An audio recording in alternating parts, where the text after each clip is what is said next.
നമസ്കാരം. ദേശീയ തലത്തിൽ പരീക്ഷാ അട്ടിമറികളും തുടർച്ചയായിട്ടുള്ള ചോദ്യപേപ്പർ ചോർച്ചയും ഒക്കെ തന്നെ സൃഷ്ടിച്ച വലിയ ആശങ്കകൾക്ക് ഇടയിലാണ് ഭരണകൂടത്തിനും ആഭ്യന്തര മന്ത്രാലയത്തിനും ഒരുപോലെ തിരിച്ചടിയാകുന്ന നിർണായകമായിട്ടുള്ള നീക്കങ്ങളിലേക്ക് ഇപ്പോൾ കാര്യങ്ങളൊക്കെ എത്തി നിൽക്കുന്നത്.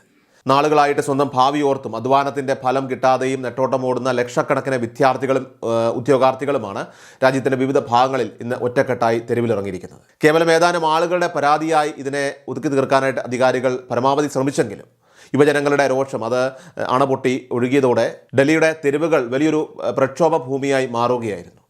രാജ്യചരിത്രത്തിൽ തന്നെ അപൂർവമായിട്ട് മാത്രം കാണുന്ന ഇത്തരമൊരു വിദ്യാർത്ഥി മുന്നേറ്റം അത് കേവലം വോട്ട് രാഷ്ട്രീയത്തിനപ്പുറം നീതിക്കും അതോടൊപ്പം തന്നെ സുതാര്യതയ്ക്കും വേണ്ടിയുള്ള ഒരു യഥാർത്ഥ പോരാട്ടമായി തന്നെ ജനമനസ്സുകളിൽ മാറിക്കഴിഞ്ഞു. കോടതി മുറികളിൽ ഉയർന്ന ചോദ്യങ്ങൾക്ക് മുന്നിൽ കൃത്യമായ ഉത്തരമില്ലാതെ ആഭ്യന്തര മന്ത്രാലയവും ബന്ധപ്പെട്ട അന്വേഷണ ഏജൻസികളുമൊക്കെ പ്രതിരോധത്തിലായ കാഴ്ചയ്ക്കാണ് രാജ്യം സാക്ഷ്യം വഹിച്ചത്.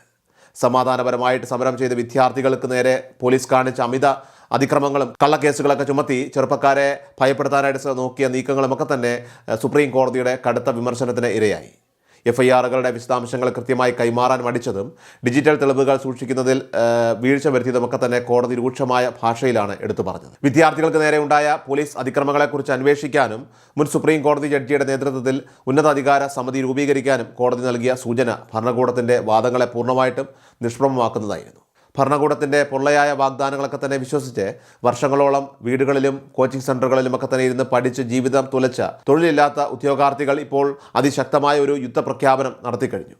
കേവലം പേരിനൊരു ഉദ്യോഗസ്ഥൻ്റെയോ വിദ്യാഭ്യാസ മന്ത്രിയുടെയോ രാജി കൊണ്ട് തണുക്കുന്നതല്ല യുവതലമുറയുടെ ഈ കനലുകൾ എന്ന് തെളിയിച്ചുകൊണ്ട് രാജ്യം ഇതുവരെ കാണാത്ത തരത്തിലുള്ള പടുകൂറ്റൻ പ്രതിഷേധ മാർച്ചിനാണ് ഡൽഹി ഒരുങ്ങുന്നത്. ഇന്ത്യ ഗേറ്റിൽ നിന്നും ആരംഭിച്ച് പോലീസ് ആസ്ഥാനത്തേക്ക് ഇരമ്പിയെത്തുന്ന ഈ മഹാമാർച്ച് ഭരണകൂടത്തിൻ്റെ അധികാര കസേരകളുടെ അടിത്തറ തന്നെ ഇളക്കും എന്ന കാര്യത്തിൽ യാതൊരു സംശയവുമില്ല. ഭരണകൂടം നേരിട്ട് നടത്തുന്ന അനീതിക്കെതിരെ സ്വന്തം അവകാശങ്ങളൊക്കെ തന്നെ സംരക്ഷിക്കാൻ വേണ്ടി മുന്നിട്ടിറങ്ങിയ ഈ വിദ്യാർത്ഥി സൈന്യം കേന്ദ്ര നേതൃത്വത്തിൻ്റെ ഉറക്കം കെടുത്തുന്ന രീതിയിലേക്ക് കാര്യങ്ങളൊക്കെ വളർന്നു കഴിഞ്ഞു. സ്വന്തം അധ്വാനത്തിന് അർഹമായിട്ടുള്ള വില കിട്ടാതെ വഞ്ചിക്കപ്പെട്ട യുവതലമുറ തെരുവിലിറങ്ങുമ്പോൾ ഉണ്ടാകുന്ന പ്രകമ്പനം വളരെ വലുതാണ്. തങ്ങളുടെ ആവശ്യങ്ങൾ പൂർണ്ണമായിട്ടും അംഗീകരിക്കുന്നത് വരെ ഒരടി പോലും പിന്നോട്ടില്ലെന്ന ദൃഢനിശ്ചയത്തിലാണ് ഇപ്പോൾ പ്രക്ഷോഭകർ ആവേശത്തോടെ മുന്നേറുന്നത്. കഴിഞ്ഞ കുറേ വർഷങ്ങളായിട്ട് വിവിധ സർക്കാർ പരീക്ഷകളിൽ നടന്ന ക്രമക്കേടുകളും ചോർച്ചകളുമൊക്കെ മൂലം ആയിരക്കണക്കിന് സാധാരണക്കാരായിട്ടുള്ള ചെറുപ്പക്കാരുടെയൊക്കെ തന്നെ പ്രതീക്ഷകളാണ് തകർന്നടിഞ്ഞത്. ഇതിനെതിരെ ശബ്ദമുയർത്തുന്നവരെ പോലീസ് ബലം പ്രയോഗിച്ചും കേസുകൾ എടുത്തുമൊക്കെ തന്നെ അടിച്ചമർത്താനായിട്ട് നോക്കിയ ഭരണകൂട നിലപാടുകൾക്കെതിരെയുള്ള സ്വാഭാവികമായിട്ടുള്ള ജനരോഷമാണ് ഇനിയിപ്പോൾ ഡൽഹിയിലെ തെരുവുകളിൽ ഓരോ മണിക്കൂറുകളിലും പടർന്നു പന്തലിച്ചുകൊണ്ടിരിക്കുന്നത്. അതേസമയം കോടതിയിലും തെരുവിലുമൊക്കെ തന്നെ ഒരേപോലെ കേന്ദ്ര സർക്കാരും ആഭ്യന്തര മന്ത്രാലയവും പ്രതിരോധത്തിലാകുന്നത് പ്രതിപക്ഷത്തിന് വലിയൊരു രാഷ്ട്രീയ മേൽക്കൈ നൽകുന്നുണ്ട്. ആദ്യഘട്ടം തൊട്ടേ പരീക്ഷാ ചോർച്ചകൾക്കും അതോടൊപ്പം തന്നെ തൊഴിലില്ലായ്മയ്ക്കുമെതിരെ ശബ്ദമുയർത്തുകയും വിദ്യാർത്ഥികളുടെയൊക്കെ തന്നെ അവകാശങ്ങൾക്ക് വേണ്ടിയിട്ട് നിലകൊള്ളുകയും ചെയ്ത രാഹുൽ ഗാന്ധിയുടെയും മറ്റ് പ്രതിപക്ഷ നേതാക്കളുടെയും ഒക്കെ തന്നെ വാദങ്ങൾ ശരിയായിരുന്നുവെന്ന് ഇപ്പോഴത്തെ സംഭവ വികാസങ്ങളൊക്കെ തന്നെ അടിവരയിടുന്ന കാര്യമാണ്. പരീക്ഷാ ഏജൻസികളുടെ സുതാര്യതയില്ലായ്മയും ഭരണകൂടത്തിൻ്റെ പരാജയവും ജനങ്ങൾക്ക് മുന്നിൽ തുറന്നു കാട്ടാൻ ഈ ജനകീയ മുന്നേറ്റത്തിലൂടെ സാധിച്ചു. വഞ്ചിക്കപ്പെട്ട ചെറുപ്പക്കാരുടെ നീതിക്കായിട്ടുള്ള പോരാട്ടത്തിന് പിന്തുണ പ്രഖ്യാപിച്ചുകൊണ്ട് പ്രതിപക്ഷം കൂടി രംഗത്തെത്തിയതോടെ കാര്യങ്ങൾ ഭരണകൂടത്തിന് കൂടുതൽ സങ്കീർണമായി മാറുകയാണ്. അധികാരത്തിൻ്റെ കരുത്തുപയോഗിച്ച് ജനശബ്ദത്തെയും വിദ്യാർത്ഥി പ്രതിഷേധങ്ങളെയും ഒക്കെ തന്നെ അടിച്ചമർത്താമെന്ന് കരുതിയവർക്ക് തെറ്റിയെന്ന് തെളിയിക്കുന്നതാണ് നിലവിലെ രാഷ്ട്രീയ സാഹചര്യം.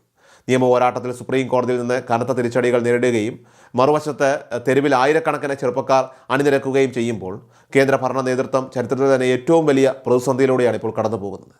ഏതായാലും വരും ദിവസങ്ങളിൽ ഈ വിദ്യാർത്ഥി രോഷം അത് രാജ്യത്തിൻ്റെ മറ്റ് കോണുകളിലേക്കും പടരുമെന്ന് ഉറപ്പാണ്.